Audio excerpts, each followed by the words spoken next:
Ito. Sino po yung magbibigay po ng patotoo sa Panginoon sa gabi nito? Wala po. Wala po. Yung pagpasalamat lang Juan. Yun. Si Jeffrey kasi Juan humingi ng prayer ba? Dahil yung kanyang ATM ay full na daw ang siguro yung maraming gastos ba? Full limit. Yung nag-exceed yung limit ng Juan sa utang. Pero hindi naman niya ginamit. So, humingi ng prayer. Hinansuit sa prayer at glory to God at yun, answer prayer nag-fix. Magbayad na lang daw siya ng 100. Amen. Yun lang. Glory to God. Kaya lang wala siya. Ay, andyan pala eh. Hindi kita nakita eh. Budyo nga pala eh. Andyan pala si Brother Jeff eh.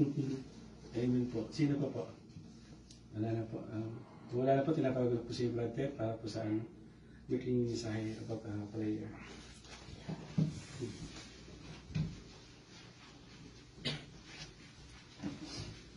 Praise God.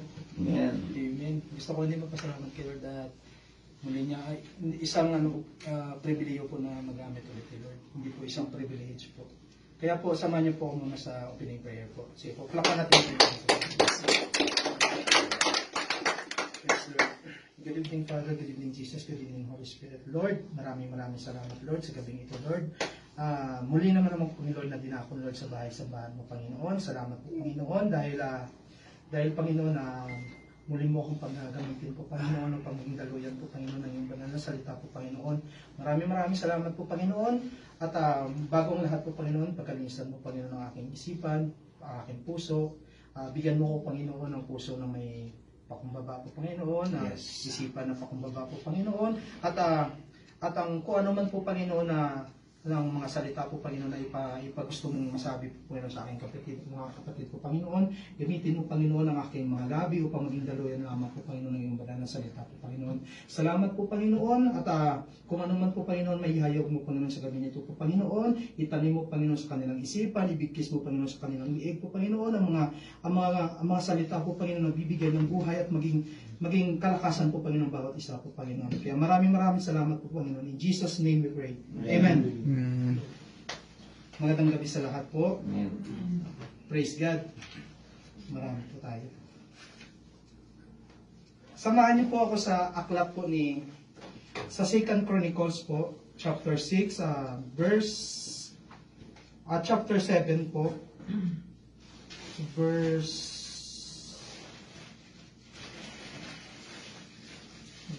chapter 7, verse 11 to 15 po. Basahin ko muna sa English po.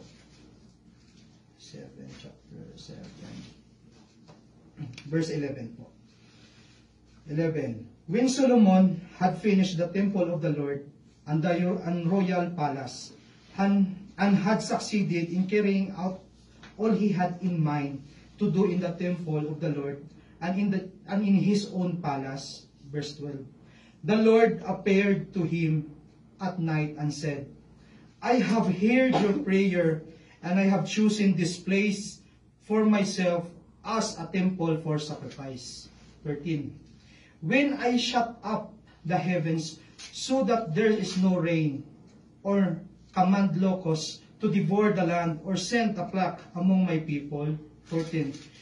If my people who are called by my name will humble themselves and pray and seek my face and turn from their wicked ways, then will I hear from heaven and will forgive their sins and will heal their land.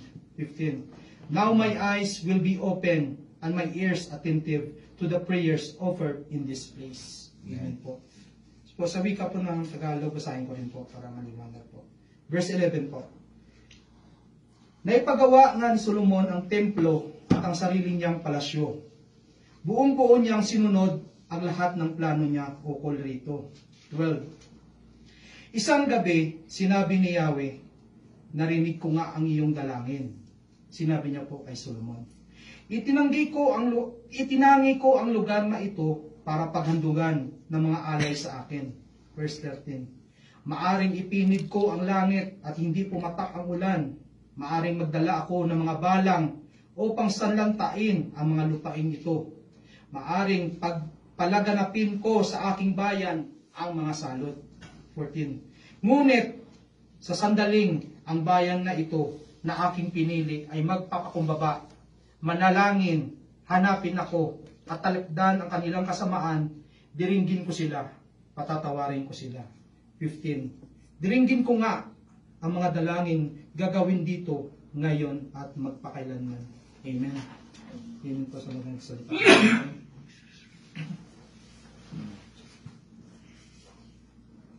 So, tungkol po sa mga talata na ito, isang gabi po, di ba po na nagawa na po, na fulfill na po ni Solomon ang pagpapatayo niya po ng palasyo at ang templo po.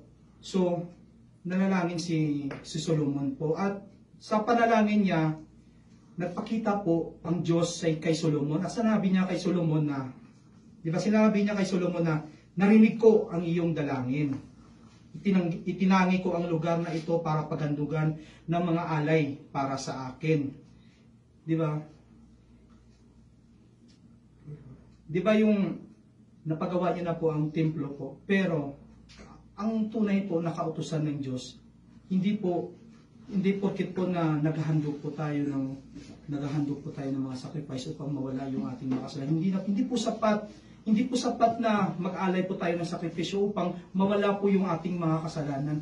Bagko sinabi ng Diyos po sa 13 po, kahit po na napagawa na po ang templo para sa sakripisyo sa mga handog para susunugin, pero sabi ng Panginoon, kaya niya pa rin magpadala ng mga salot po sa lupain ng kanyang hinirang na lupa niya po. Ngunit, kung magbalik loob po ang bayan na pinili niya, na magpakumbaba lamang, manalangin, hanapin po ang kanyang muka, at wag na po, at talikdan na po ang kanilang kasamaan, diringgin po sila ng Panginoon, patatawarin po sila ng Panginoon. So, sa Christian life po, ano ba ang dapat natin gawin bilang anak kung nais natin ng pagbabago?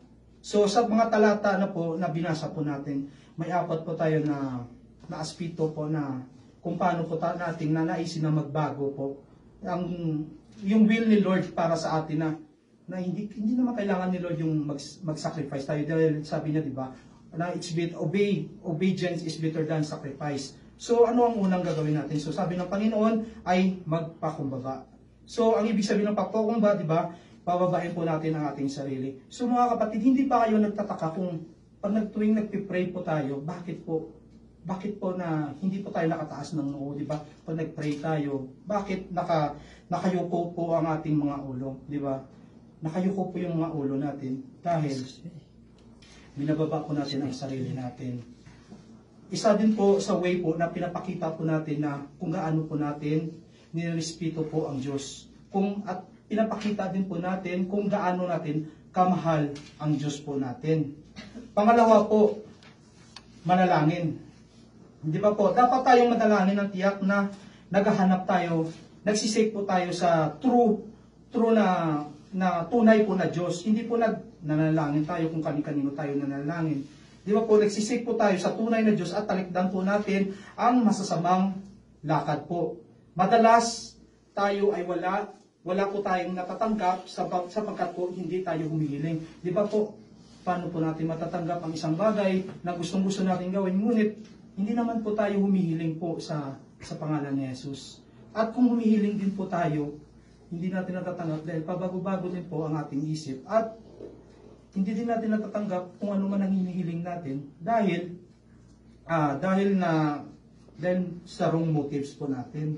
Pangatlo po, hanapin ang kanyang muka. So, ang paghahanap po sa mukha ng Diyos, di ba? Isa po yan sa pinakamabisa po na paraan upang makaiwas po sa kasalanan po. Yung pang-apat po, tumalikod po sa masamang lakad. Hindi po sapat po na mananalangin lang tayo, na magsik tayo sa Lord. Kailangan po na talikdan din po natin ang mga masasamang ginagawa natin noong dati po na hindi po tayo nakakakilala sa Panginoon. Di ba po, di ba kung pabalik-balik po tayo na mga kasalanan natin na noon pa na binabalik-balikan pa natin. So, sabi sa Biblia, di ba po sa 2 Peter 21:22, di ba? Useless po ang narinig na po natin ang magandang balita, pero ginabalikan pa rin natin ang ating mga kasalanan dati pa. So sabi sa Biblia, di ba? Gaya tayo sa hayop, parang aso tayo na sinuka na pero kinakain pa. Gaya din ng baboy na pinaliguan mo pero bumalik pa rin sa kanyang lubluban, di ba po? Tapos po, di ba, sabi doon sa mga talata na yon na papakinggan tayo ng Diyos, diringgin tayo ng ating mga panalangin. Basta po, magpakumbaba lang po tayo, manalangin, tapos po, yung pangatlo po, yung hanapin po natin yung mukha niya. Pang-apat po, yun yung talikdan na po natin yung ating mga masasamang lakad po. So kung gagawin po natin ang ating mga bahagi, malamang po, 100% po, gagawin din po ng Diyos ang bahagi niya para sa atin. Di ba? Ano ba ang mga bahagi ng Panginoon para sa atin, di ba? Pinangako niya sa atin, di ba? Na kung susundin lang natin ang kanyang mga utos, di ba? Papatawarin niya tayo sa ating mga kasalanan. So, ibig sabihin, pagkakasunduin niya po tayo. Yung pangalawa po, pagalingin niya po ang mga lupain natin. So, pag sa literal po yung gaya niyan, kung may mga sakit tayo, kung magtiwala tayo sa Diyos at believe lang po tayo, ibig sabihin, wala po imposible sa Diyos. Lahat po, kung ano man ang uri ng sakit natin, ay magagaling po dahil sa tulong po ng ating Panginoon. Yeah. Pangatlo po, makikinig po ang Diyos mula sa langit po. Lahat po ng ating panalangin ay sasagot ng Panginoon. Basta po, gagawin lang po natin ang ating bahagi para sa ang ating bahagi upang pagdingin ng Diyos ang ating mga panalangin. So mga kapatid, kung gusto niyo po na diringgin ng Diyos ang ating mga panalangin, so dapat po sa mga talata na ito, sinabi niya po na kailangan po natin na magpakumbaba po, napakahirap gawin, pero gagawin po natin. Pangalawa ay ang pangalawa po ay ang manalangin, at pangatlo po ay isip po natin yung yung presensya niya. Yung pang-apat po, talikdan na po natin ang masasama mga lakad natin ng noon pa ginagawa natin. Dahil po ngayon po ay bago na po tayo, kaya po hindi na po natin kailangan balik-balikan pa po ang ating mga nakaraan po. Kaya lang po, yun na po. Salamat po. Thank you po. Bless you, hallelujah. Maraming salamat, Lord. Sa gabing ito, Lord, salamat, Lord, dahil Lord, ginamit mo muli ako, Panginoon. Salamat po, Panginoon, dahil Panginoon, ang mga salita mo lang po, Panginoon, ang aking mga banggit po, Panginoon. Salamat po, Panginoon, at salamat po, Panginoon, dahil kung ano man po, Panginoon, ang binanggit na sa gabing ito, Panginoon, ay maging kalakasan po, Panginoon, ng bawat isa po, Panginoon. Salamat po, Panginoon. In Jesus' name we pray. Amen. Kita mag-pray na kasi may pasok na si Ikwan.